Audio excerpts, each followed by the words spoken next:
चलिए शुरू करते हैं। सभी को नमस्कार।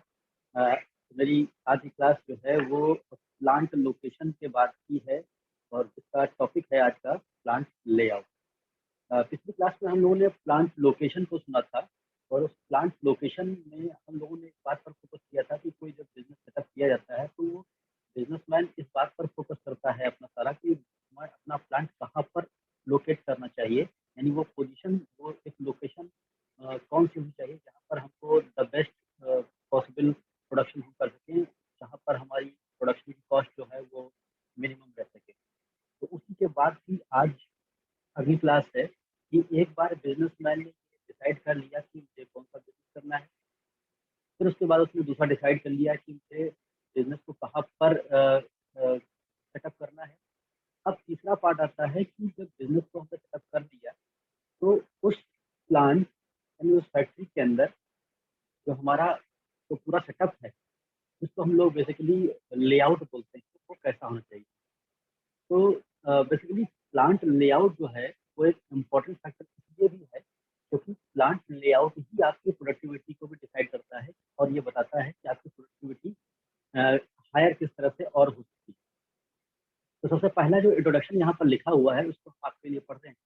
इसमें लिखा हुआ है the efficiency of production depend on how well the various machine production facilities and employees amenities are located in a plant. यानी जो हमारे मशीनरी है, जो हमारी अदर फैसिलिटीज हैं, वो किसी प्लांट के अंदर कहाँ कहाँ पर लोकेटेड है और किस तरह से उनका एक सेटअप क्रिएट किया गया है। इस बात, ये एक बड़ा फैक्टर होता है जो हमारी प्रोडक्टिविटी को इंक्रीज कर सकता है। अगर हम डेफिनेशन की बात करें प्लांट लेआउट की, तो यहाँ पर एक डेफिनेशन लिखी हुई है जो आपके सामने यहाँ पर पढ़ लीजिएगा। Plant layout refers to the arrangement of physical facilities such as machineries, equipment, furniture, etc. within a factory in such a manner so as to have a quickest flow of material at the lowest cost with the least amount of handling in processing the product from receipt of material to the shipment of the finished product. इसको इस तरह समझा जाता है कि किसी plant के अंदर, जैसे आपके कमरे के अंदर, जैसे आपके क्लासरूम के अंदर कुर्सी मेजों का अरेंजमेंट होता है, ठीक वैसे ही किसी पूरे फैक्ट्री के अंदर जो मशीन्स हैं, जो फर्नीचर है, जो इक्विपमेंट्स हैं, जितनी भी चीज़ें हैं, उनका अरेंजमेंट किस तरह से किया जाए या किस तरह से किया गया है ताकि जो हमारा मटेरियल जो है, जो एक एंड से दूसरे एंड पे जाने वाला है, या जो हमारे एम्प्लॉयज़ हैं जो एक डिपार्टमेंट से दूसरे डिपार्टमेंट जाने वाले हैं या एक मशीन से दूसरी मशीन पर जाने वाले हैं, उनका मूवमेंट जो है वो क्विकेस्ट हो सके, बहुत तेज़ी से हो सके। और इससे हमारा प्रोडक्शन, जब मटेरियल फ्लो में मूवमेंट बहुत तेज़ी से होगा तो हमारा जो प्रोडक्शन है वो हायर होगा। तो एक तो ये जनरल इंट्रोडक्शन वाली डेफिनेशन है। इसके अलावा दो डेफिनेशन और भी हैं, उनको भी आप लोग देख सकते हैं। एक जो पहला है वो रिग्स के थ्रू दिया गया है। The overall objective of plant layout is design physical arrangement that most economically meets the requirement of output, quantity and quality. और दूसरा जो डेफिनेशन दिया गया है वो मिस्टर जे एल जुल्डी के थ्रू दिया गया है। Plant layout ideally involve allocation of space, यानी कितना स्पेस किस मशीन को कहाँ पर दे रहे हैं, and arrangement of equipment in such a manner that overall operating costs are minimized। यहाँ पर ऑपरेटिंग कॉस्ट लिखा हुआ है, इसका मतलब किसी प्रोडक्ट को बनाने में लगने वाला कॉस्ट जो है वो हम मिनिमम कर सकें, इस तरह से हम अपने फिजिकल प्लान को रखें। नाउ द नेक्स्ट जो हम लोग का हेडिंग है वो इस बात पर फोकस्ड है कि आखिर इस प्लांट लेआउट की इम्पोर्टेंस क्या है। तो यहाँ पर कुछ 4-5 पॉइंट्स लिखे हुए हैं और उन पॉइंट्स के थ्रू हम प्लांट के लेआउट की इम्पोर्टेंस को बताने की कोशिश करें। सबसे पहला पॉइंट कह रहा है plant layout is an important decision as it represent a long time commitment. इसका मतलब ये है कि जब भी कोई प्लांट बनाया जाता है, जब सेटअप क्रिएट किया जाता है, तो ऐसा नहीं है कि हमने आज एक प्लांट सेटअप क्रिएट किया और अगले 1 महीने, 2 महीने या 10 महीने के बाद हम उस प्लांट को चेंज कर देंगे, नहीं। एक बिज़नेस सेटअप किया है तो शायद वो लॉन्ग लाइफ के लिए है, इसलिए ये एक लॉन्ग टर्म प्रोसेस है, एक लॉन्ग टर्म कमिटमेंट है, इसलिए ये बहुत इम्पोर्टेंट फैक्टर है। नंबर 2, एक ideal plant layout should provide the optimum relationship among output and floor area। आपके पास कितना बिल्डिंग में स्पेस है, उस स्पेस में कितना जगह लेते हुए आप कितना ज़्यादा चीज़ों को प्रोड्यूस कर रहे हैं, इसके बीच में भी रिलेशन होना चाहिए। ऐसा ना हो कि आपके पास स्पेस तो बहुत है, पर आपका प्रोडक्शन उतना नहीं हो पा रहा। इसके बाद में तीसरा पॉइंट कह रहा, it facilitates the production process. Obvious सी बात है, ये बात मैंने 2 बार पहले ही बता रखी है, ये बहुत इम्पोर्टेंट फैक्टर है। इसलिए ये आपके प्रोडक्शन में एक इम्पोर्टेंट फैक्टर है कि वो किस तरह से आपके प्रोडक्शन को और इम्प्रूव कर रहा है। मिनिमाइज़ मटेरियल हैंडलिंग, यानी इसके थ्रू आपका मटेरियल हैंडलिंग जो है, मटेरियल का मूवमेंट जो है, उसको मिनिमाइज़ किया जाता है। और मिनिमाइज़ जो है, वो कॉस्ट और साथ-साथ में टाइम दोनों का फैक्टर लेगा।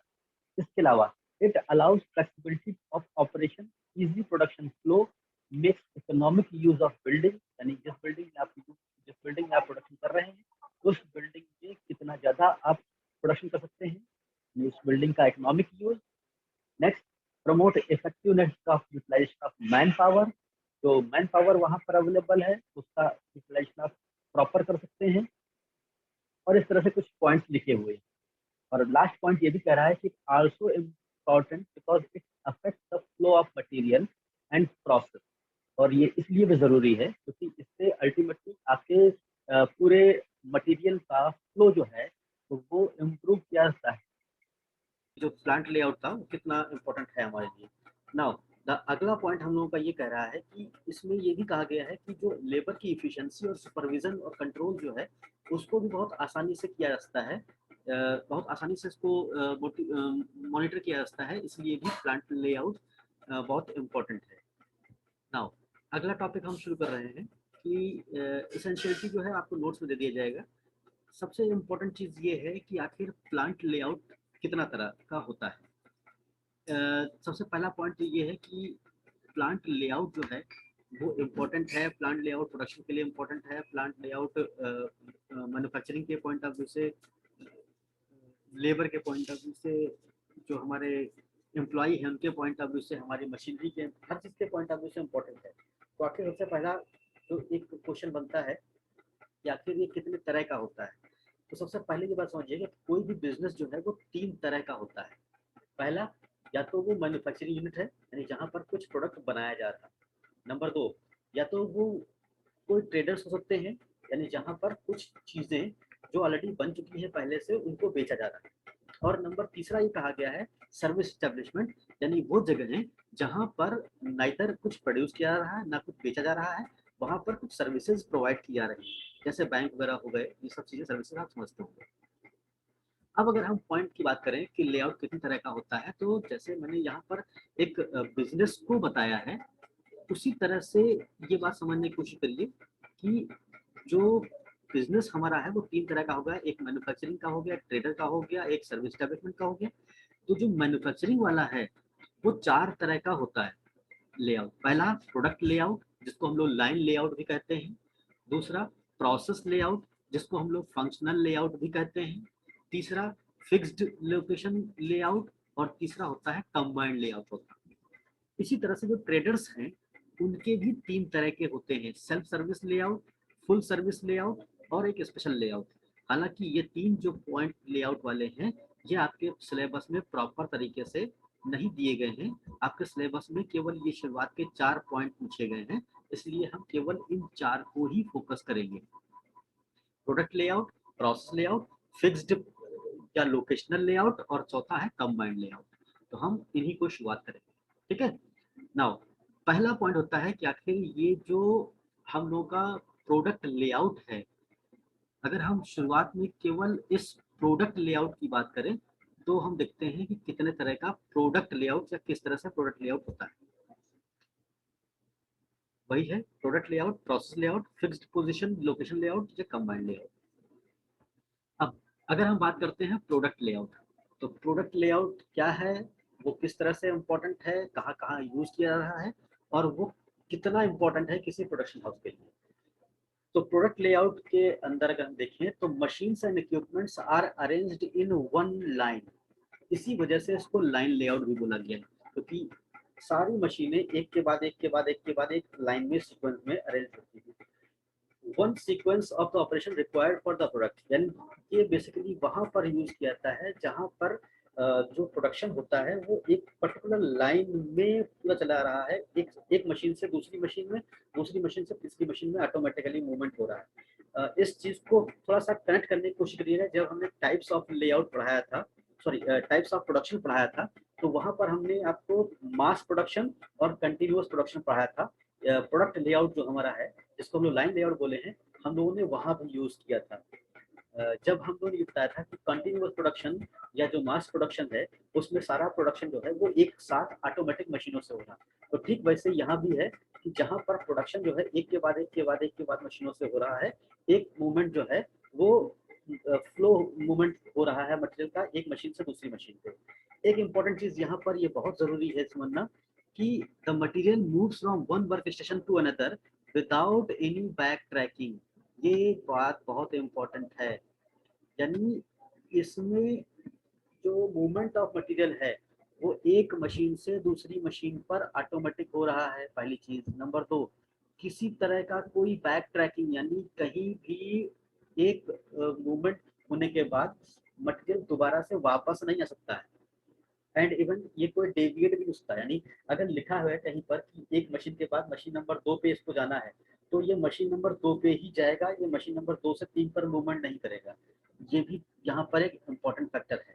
तो ये 2 पॉइंट इसके सामने निकल के आए। अब इम्पॉर्टेंट पॉइंट ये है कि आखिर ये कहाँ कहाँ यूज होता है। एग्जाम्पल लिखा हुआ है इन अ पेपर मिल, यानी ये एक जहाँ पर पेपर मिल है वहां पर यूज होता है।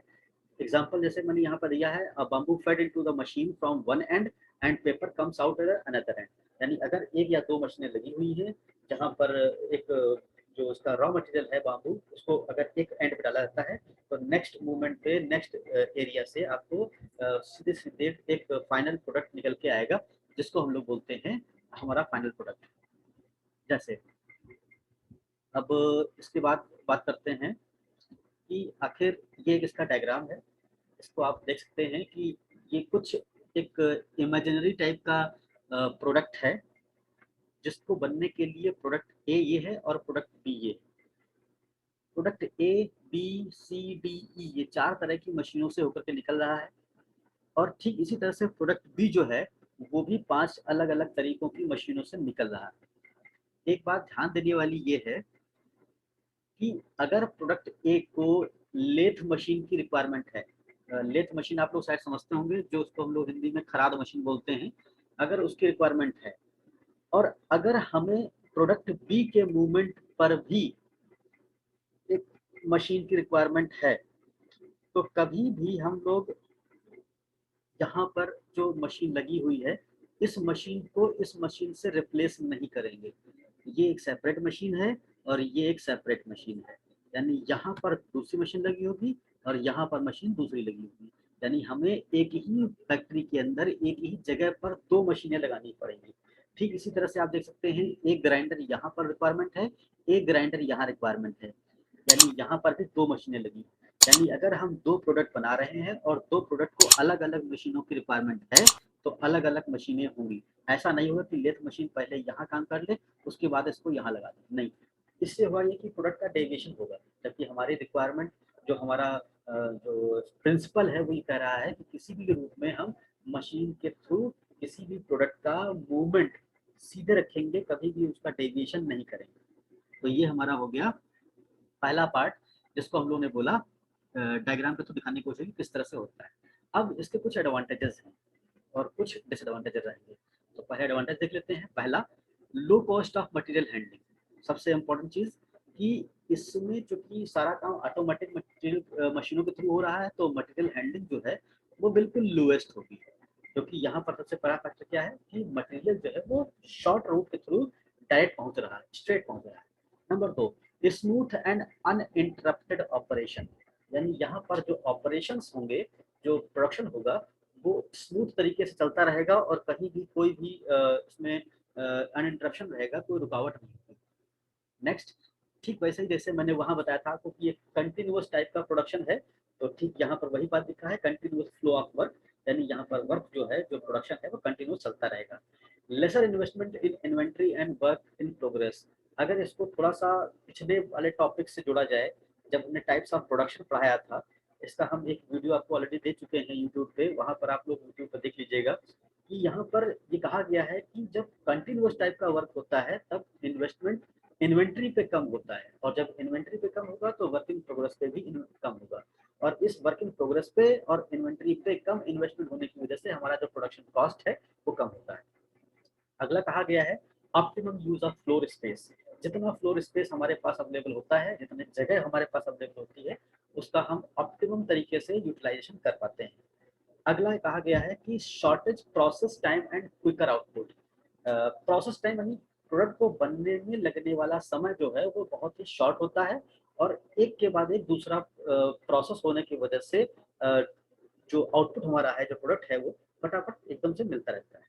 अगला पॉइंट कहा गया है कि लेस कंजेशन, यानी जब सारा काम ऑटोमेटिक मशीनों के थ्रू हो रहा है तो मशीन्स में या प्रोडक्ट के मूवमेंट के बीच में किसी भी तरह का कोई कंजेशन नहीं होता है। अगला कहा गया है simple and effective inspection of work and simplified production count, continued लिखा हुआ यहाँ पर है। सिंपल एंड इफेक्टिव इंस्पेक्शन, इसका मतलब ये है कि एक के बाद एक जब दूसरा प्रोडक्ट तैयार हो रहा है तो हमारा इंस्पेक्शन वाला जो वर्क है वो भी बहुत आसान हो सकता है, क्योंकि मूवमेंट बहुत तेजी से हो रहा है, क्योंकि काम ऑटोमेटिक मशीन से हो रहा है, इसलिए किसी भी तरह के इंस्पेक्शन की इसमें कोई खास जरूरत नहीं पड़ती।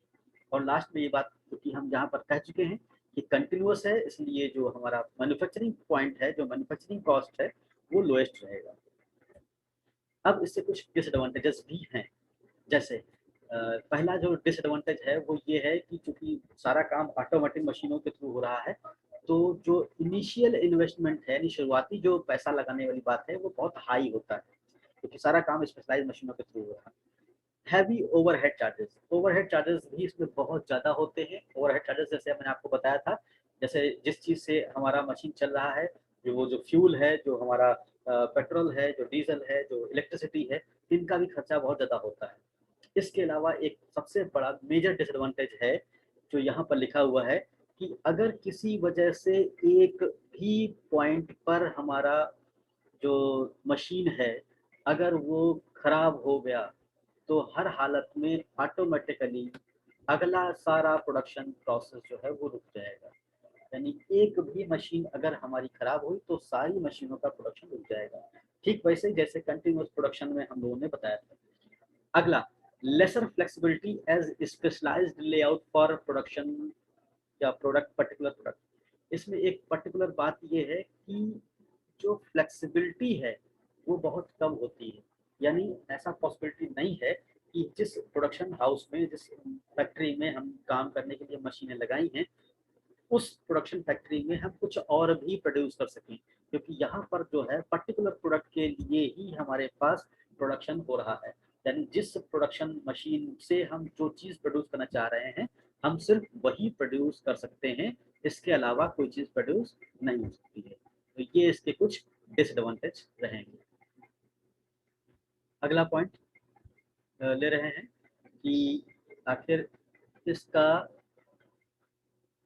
जो सुटेबिलिटी है, यानी ये कहाँ कहाँ पर इसका यूज़ किया जाता है, तो इसमें लिखा हुआ है कि हर वो जगह जहाँ पर ये पॉइंट्स हैं, उन जगहों पर हम प्रोडक्ट लेआउट का यूज़ कर सकते हैं, जैसे जहाँ पर मास प्रोडक्शन हो रहा हो, जहाँ पर स्टैंडर्डाइज्ड प्रोडक्ट का यूज़ हो रहा हो, वहाँ पर हम प्रोडक्शन इस टाइप के प्रोडक्ट का यूज़ कर सकते हैं।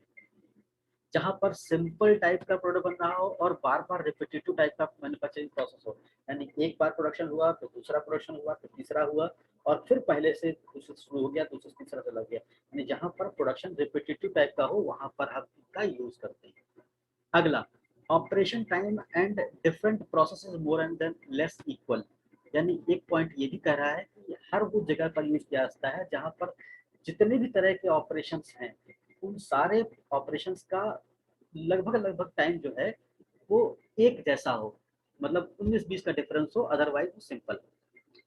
अगला पॉइंट कह रहा है reasonable stable demand for product. ये इकोनॉमिक्स में भी बताया गया था आप लोगों को कि जहां पर प्रोडक्ट की डिमांड जो है वो लगभग लगभग जैसी होनी चाहिए, स्टेबल होनी चाहिए। ऐसा ना हो कि आज डिमांड कम है, कल डिमांड बहुत ज़्यादा है।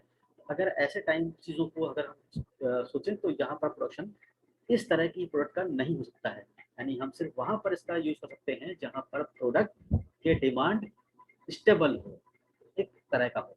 और इसके नीचे कुछ एग्जाम्पल दे रखे हैं, जैसे केमिकल्स, शुगर, या फिर पेपर इंडस्ट्री, या रबर, या refinery, cement, automobile, food processing, और या फिर इलेक्ट्रॉनिक्स। कितनी इंडस्ट्रीज हैं जहां पर हम आसानी से इनका यूज कर सकते हैं।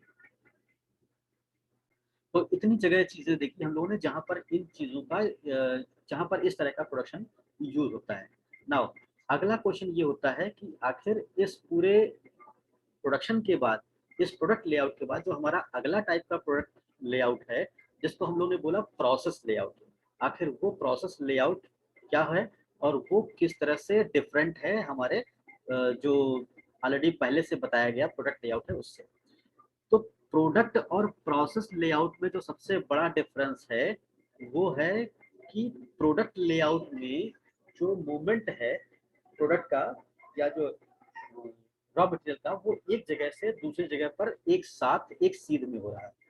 जबकि प्रोडक्शन के बाद में जो प्रोसेस लेआउट है वहां पर उससे जस्ट अपोजिट है। वो इस तरह से अपोजिट है कि पिछले डायग्राम में आपने जो देखा था, डायग्राम दिखाते हैं तो आपको समझ में आएगा। ये देखिएगा, पिछले डायग्राम में देखा था कि यहाँ पर जो एक मशीन लगी थी, उसके बाद दूसरी मशीन यहाँ पर, फिर तीसरी, चौथी, पांचवी, इस तरह से जो मूवमेंट था वो एक सीध में था। इस प्रोसेस लेआउट को हम लोग फंक्शनल लेआउट भी कहते हैं। प्रोसेस लेआउट में क्या होता है कि पूरी बिल्डिंग को कुछ टुकड़ों में डिवाइड कर दिया जाता है।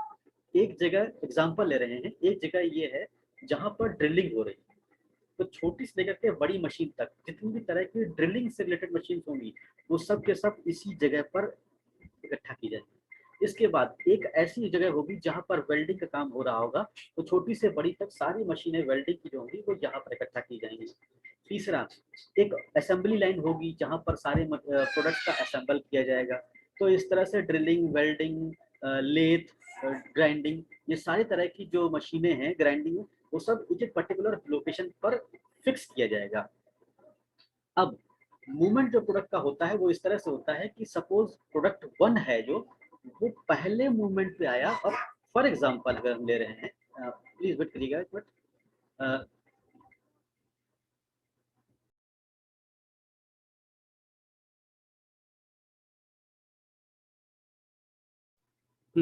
तो ड्रिलिंग जो डिपार्टमेंट है वहां पर सारी मशीनें लगी हुई हैं जो ड्रिलिंग कर रहे हैं। तो पहले वाले डिपार्टमेंट में क्या था कि सारा मशीन डिपार्टमेंटल नहीं था, यहाँ पर चीजें जो है वो डिपार्टमेंटल है। यानी प्रोडक्ट जो है वो सबसे पहले पहले सेक्शन में आया। इस सेक्शन को हम लोग ड्रिलिंग डिपार्टमेंट कह सकते हैं।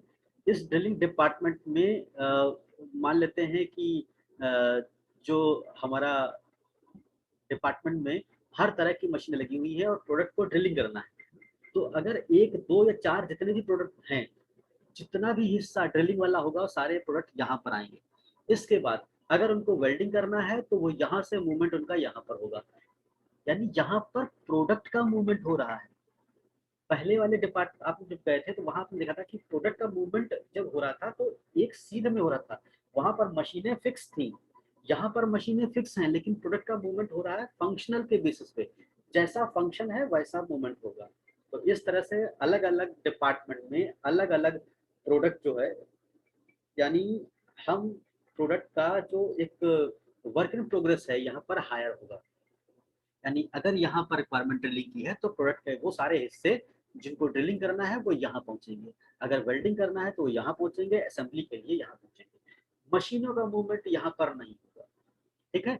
और यहाँ पर जो एग्जांपल दिखाया गया है वो इस तरह दिखाया है कि एक प्रोडक्ट ये है, यानी ये जिसको पहले ड्रिलिंग की रिक्वायरमेंट हुई, ड्रिलिंग के बाद में फिर उसके बाद उसको एक ग्राइंडिंग की रिक्वायरमेंट हो रही है, फिर मिलिंग हो रही है, फिर वेल्डिंग हो रही है, इधर चला जा रहा है।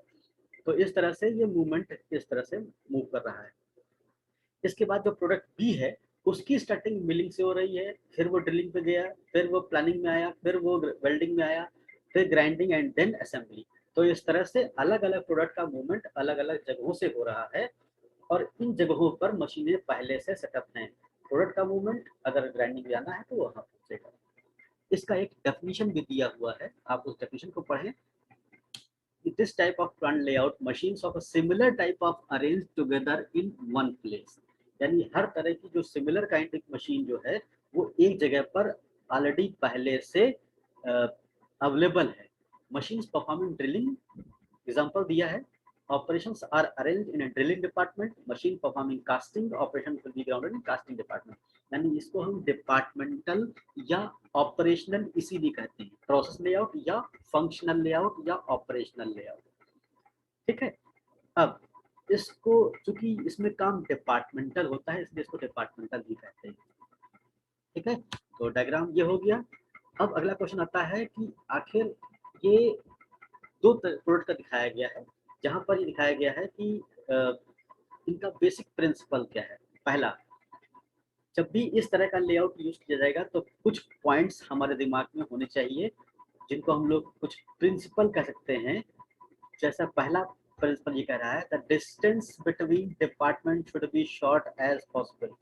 यानी जितने भी डिपार्टमेंट जहां पर हमको इस टाइप का प्रोडक्शन यूज करना है, उन डिपार्टमेंट्स के बीच की दूरी बिल्कुल लिमिटेड होनी चाहिए, कम से कम होनी चाहिए। क्योंकि जितना कम दूरी होगी प्रोडक्ट का मूवमेंट उतना कम होगा। अगर प्रोडक्ट का मूवमेंट ज्यादा होगा, प्रोडक्ट का मूवमेंट ज्यादा देर तक होगा, तो उतनी देर वो प्रोडक्ट प्रोडक्शन से दूर रहेगा। अल्टीमेटली आपका जो लीड टाइम है यानी प्रोडक्ट को बनने में लगने वाला समय वो बढ़ जाएगा। और अगर आपके कंपटीटर इस चीज से फायदा उठाते हैं और वो अपना प्रोडक्ट जल्दी बनाते हैं तो वो मार्केट में आपसे जल्दी पहुंच जाएगा और अल्टीमेटली इस प्रोडक्शन में आपको फेल्योर का सामना करना पड़ सकता है। जस्ट अ मिनट, किसी ने हैंड रेज किया है। तो अगला पॉइंट ये कहता है कि department should be in sequence of operation.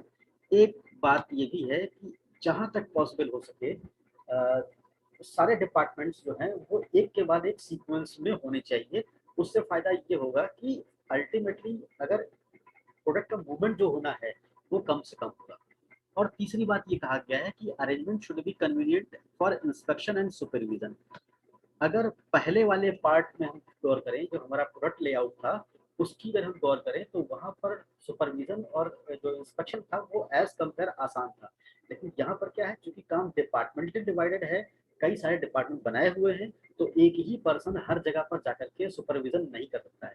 इसलिए इनका अरेंजमेंट कुछ इस तरह से भी करना चाहिए कि ये इंस्पेक्शन और सुपरविजन करने के पॉइंट ऑफ व्यू से ये आसानी से एक कन्वीनियंट जो सुपरवाइजर है उसको एक कन्वीनियंस प्रोवाइड करें।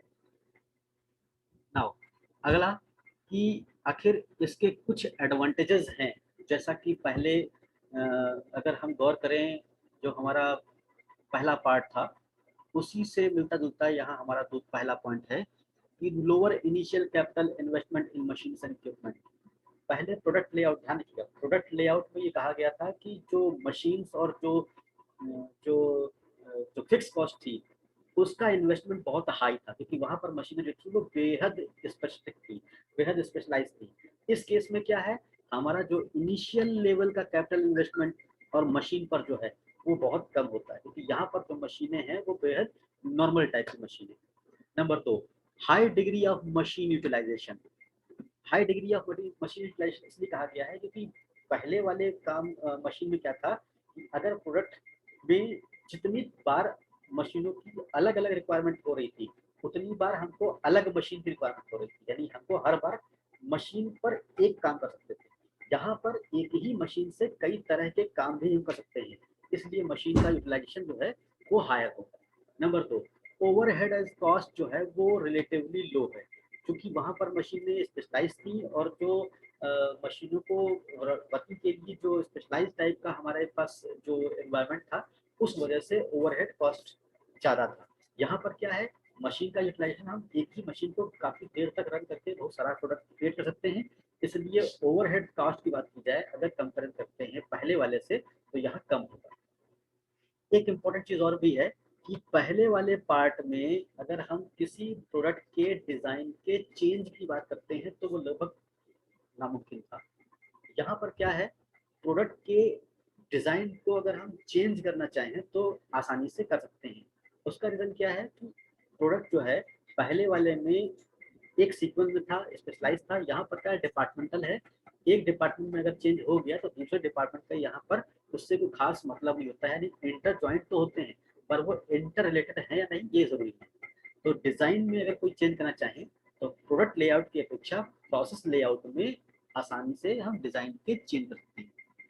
एक पार्ट और भी है यहाँ पर, पहले वाले से अगर हम गौर करें कंपेयर करते हैं तो पहले वाले पार्ट में बताया गया था कि जो हमारी अगर एक भी मशीन पूरे प्रोडक्शन प्रोसेस में कहीं भी ब्रेकडाउन हो जाता है तो पूरे के पूरे प्रोडक्शन को रुकावट पैदा कर देगा, क्योंकि इस केस में ऐसा नहीं होता है। एक बात और भी है कि supervision can be more effective and specialised. यहाँ पर हालांकि जो सुपरवाइजर्स होते हैं उनके नंबर्स तो ज़्यादा होते हैं, लेकिन यहाँ पर जो सुपरवाइजर है वो और ज़्यादा स्पेशलाइज तरीके से अपनी मशीनों को, अपने एम्प्लॉयज़ को सुपरवाइज कर सकता है। उसका रीज़न ये है, अगर हम पिछले वाले डायग्राम को गौर करें या उसको एग्जाम्पल ले लें तो आप ये पाएंगे कि डिपार्टमेंट में वाइज है तो हर डिपार्टमेंट वाइज एक पर्टिकुलर सुपरवाइजर है।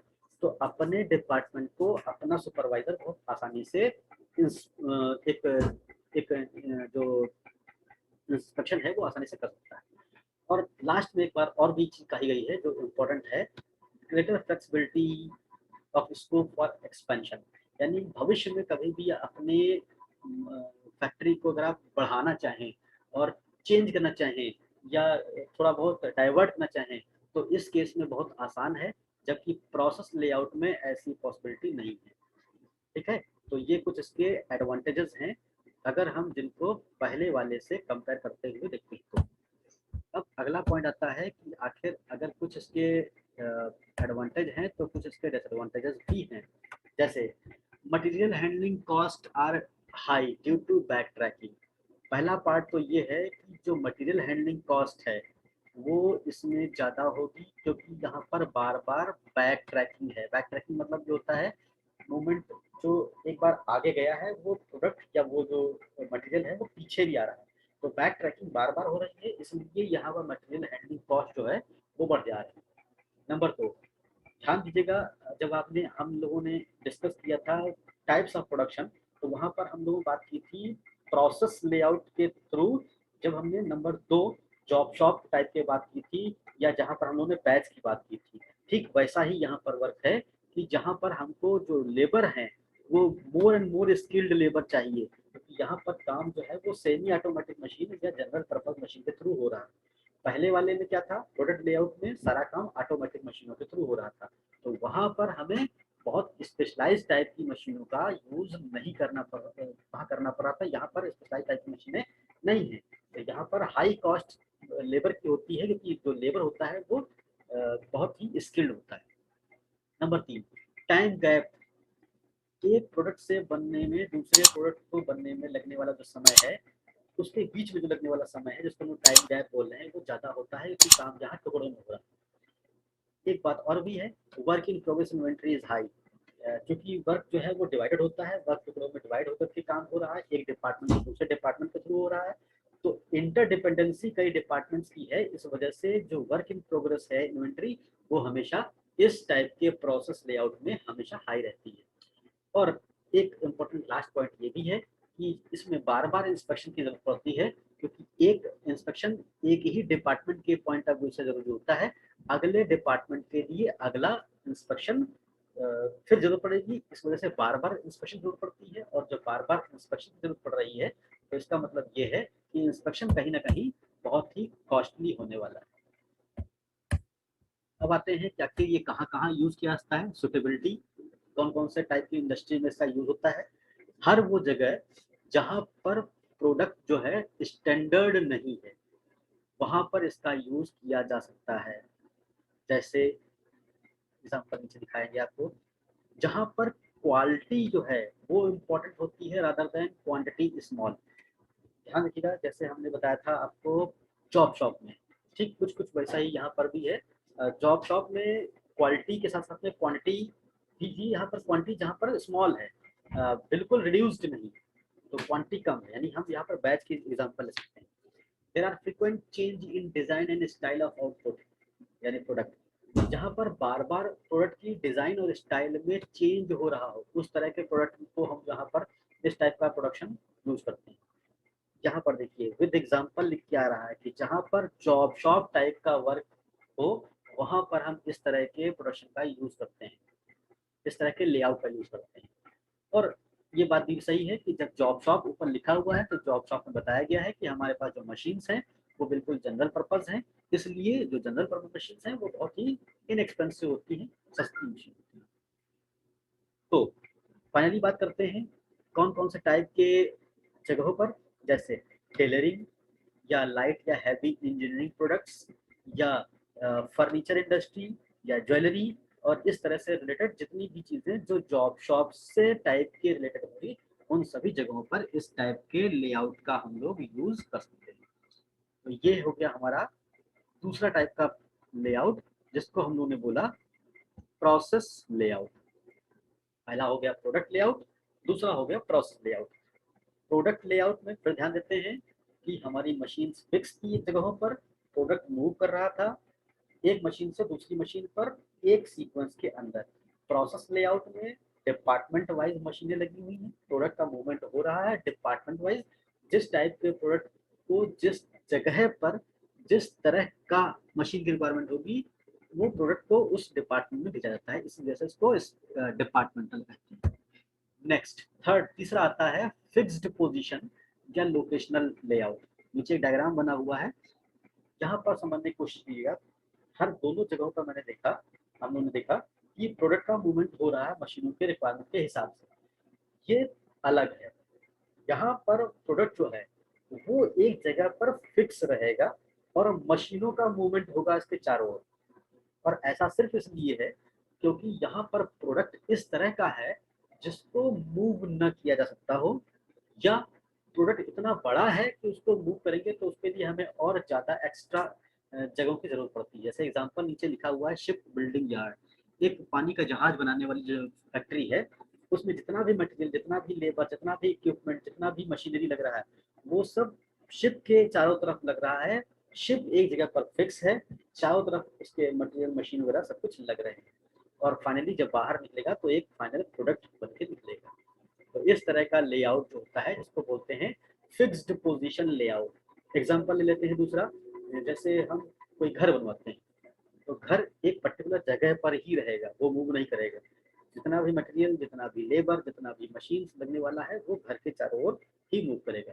यानी हमारा प्रोडक्ट जो है वो नॉन मूवेबल टाइप का होगा, तभी इस टाइप के प्रोडक्ट का यूज करते हैं। नंबर एक। नंबर दो, इसमें हमेशा जो प्रोडक्ट को बनने में लगने वाला समय होता है वो बहुत ज़्यादा होता है, इसलिए इसमें जो लगने वाली मशीन्स हैं, जो लेबर हैं, सब स्पेशलाइज होते हैं। और नंबर दो, इसका इन्वेस्टमेंट हमेशा बहुत ज़्यादा होता है, ये छोटे मोटे बिजनेसमैन के लिए इस टाइप का लेआउट यूज नहीं किया जाता है।